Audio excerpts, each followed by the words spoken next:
Hello বন্ধুরা, আশা করি সকলে ভালো আছেন। আপনারা আজকে যে রেসিপিটা বানাবো অনেকেই হয়তো এরম ধরনের রেসিপি খাননি।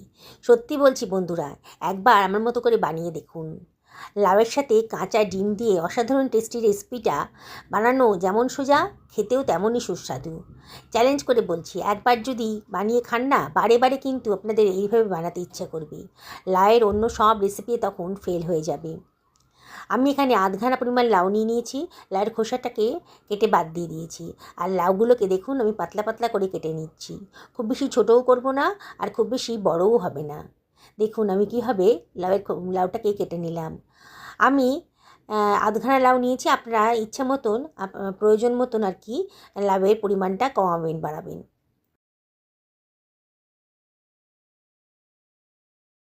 বন্ধুরা, রেসিপিটি বানানো যতটাই সোজা, আর এই টেস্ট কিন্তু একবারে মনে রাখার মতন। আমি এখানে দুখানা ডিম ফাটিয়ে নিয়েছি একটা বাটির ভেতর। কাঁটা চামচ দিয়ে ডিমটাকে ভালো করে ফেটিয়ে নিচ্ছি। খুব ভালো করে ডিমটাকে ফেটিয়ে নেব। আমি এখানে আধখানা লাউয়ের জন্য দুখানা ডিম দিয়েছি। আপনারা লাউয়ের পরিমাণটা যদি বাড়ানো কমানো করেন, তাহলে ডিমের পরিমাণটাও বাড়ানো কমানো করবেন। তাহলে কিন্তু টেস্টটা ঠিকমতো আসবে। দেখুন খুব ভালো করে ফাটানো হয়ে গেছে ডিমটা। এবার 1/4 টেবিল চামচ মতো লবণ আমি এর ভেতর দিয়ে দিলাম।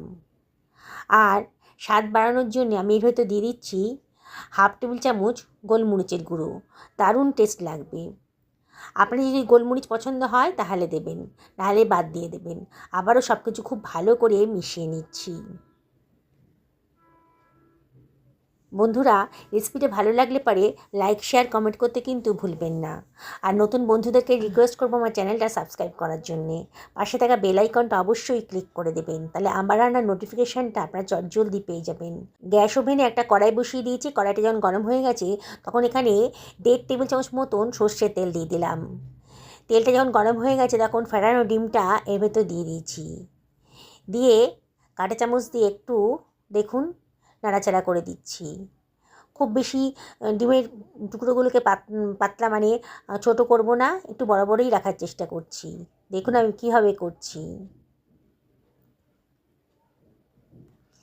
এইভাবে দুটো ডিমকেই আমি ছোট ছোট ভুজিয়ার মতন বানিয়ে নিলাম।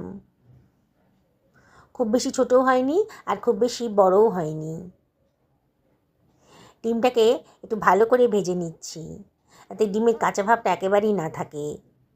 ডিমটা কাঁচা কাঁচা থাকলে পরে রান্নার পরে তখন একটা কাঁচা কাঁচা গন্ধ বেরোয়, তখন খেতে ভালো লাগবে না।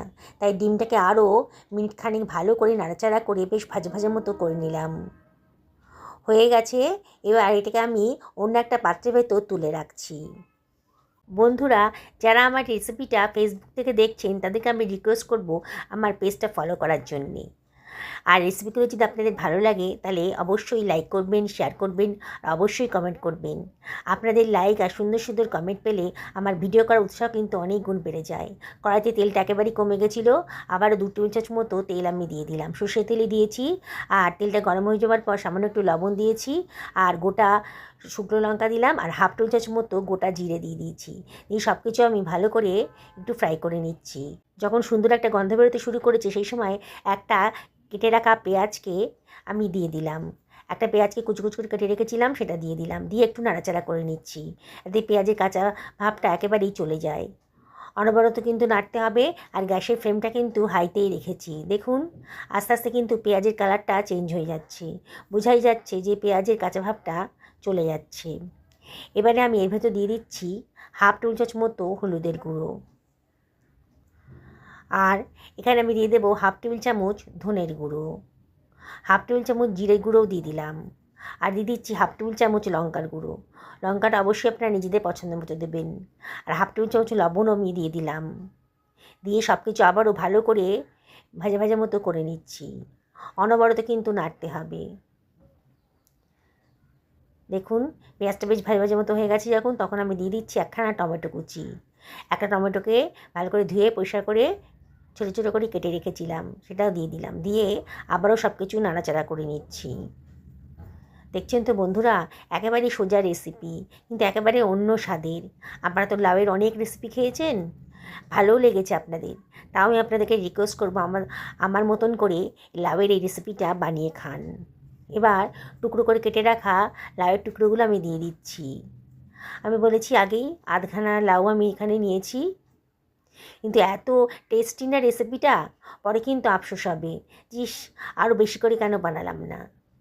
সবাই কিন্তু চেয়ে চেয়ে খেয়ে নেবে। এবার লাউয়ের টুকরোগুলো দেওয়ার পর মশলার সাথে খুব ভালো করে মিশিয়ে নিচ্ছি। গ্যাসের ফ্লেমটা হাইতেই রেখেছি, আর অনবরত কিন্তু নাড়তে হবে। খানিকক্ষণ নাড়ার পরেই কিন্তু বোঝা যাচ্ছে লাউটা আস্তে আস্তে মজে যাচ্ছে। দেখুন বন্ধুরা, কত তাড়াতাড়ি কত সুন্দর টেস্টি একটা রেসিপি অল্প খরচের মধ্যে রেডি হয়ে যাচ্ছে।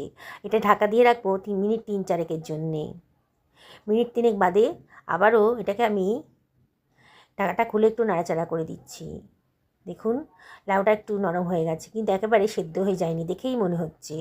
আরও খানিকক্ষণ হতে হবে, এটাকে রান্না করতে হবে আর কি। আবার একটু নাড়াচাড়া করে দিলাম। আবারও ঢাকা দিয়ে মিনিট 5-6 রান্না করে নেব।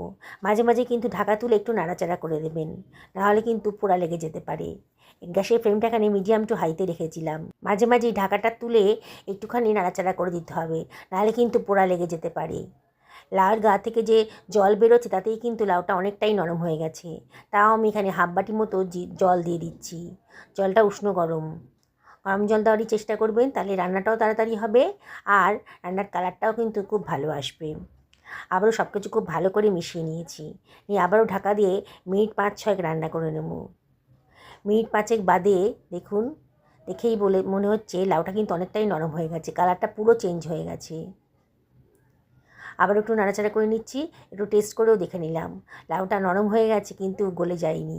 দেখুন এরকমই রাখতে চেয়েছিলাম, গলে গেলে কিন্তু স্বাদটা অন্যরকম হয়ে যাবে, তখন খেতে ভালো লাগবে না। সব কিছু আবারও ভালো করে নাড়াচাড়া করে ভাজা ডিমের টুকরোগুলো আমি এর ভেতর দিয়ে দিচ্ছি। দিয়ে আবারও সব কিছু ভালো করে মিশিয়ে নেব। বন্ধুরা, রেসিপিটা কিন্তু লুচি, রুটি, পরোটা, ভাত সবের সাথে কিন্তু দারুণ লাগবে। রাত্রে রুটির সাথে এরকম একটা রেসিপি থাকলে কিন্তু একখানা রুটি বেশিই খেয়ে ফেলবেন, এত টেস্টি হয়েছে। আবারও সব কিছু ভালো করে নাড়াচাড়া করে দিচ্ছি। দেখুন আপনারা, বললাম তো অনেক ধরনের লাউয়ের রেসিপি খেয়েছেন, তো এইটা খাবার পর আপনাদের সমস্ত রেসিপি কিন্তু ফেল হয়ে যাবে। মনে হবে আগের যে রেসিপি খেয়েছেন তার থেকে এটা অনেক বেশি স্বাদিষ্ট। হাফ টেবিল চামচ মতো গরম মশলা গুঁড়ো দিলাম, আর হাতে ডলে একটুখানি কসুরি মেথিও দিয়ে দিয়েছি। দারুণ সুন্দর একটা গন্ধ বেরোতে শুরু করেছে। একেবারে অজানা একটা রেসিপি।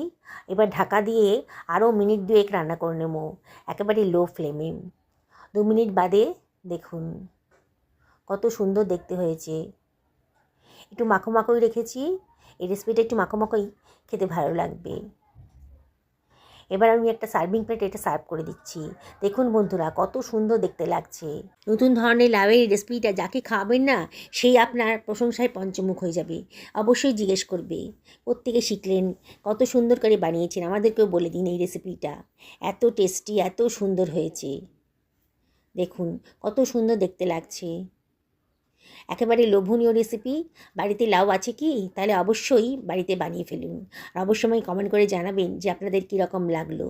দেখুন কত অল্প খরচের মধ্যে নতুন স্বাদের একটা রেসিপি আজকে তৈরি করে ফেললাম। একেবারে ঘরোয়া পদ্ধতিতে বানিয়েছি, বাইরে থেকে কোনো কিছুই কিনে আনার দরকার নেই। সকলে ভালো থাকুন এই কামনা করে ভিডিওটা শেষ করলাম। নমস্কার নেবেন।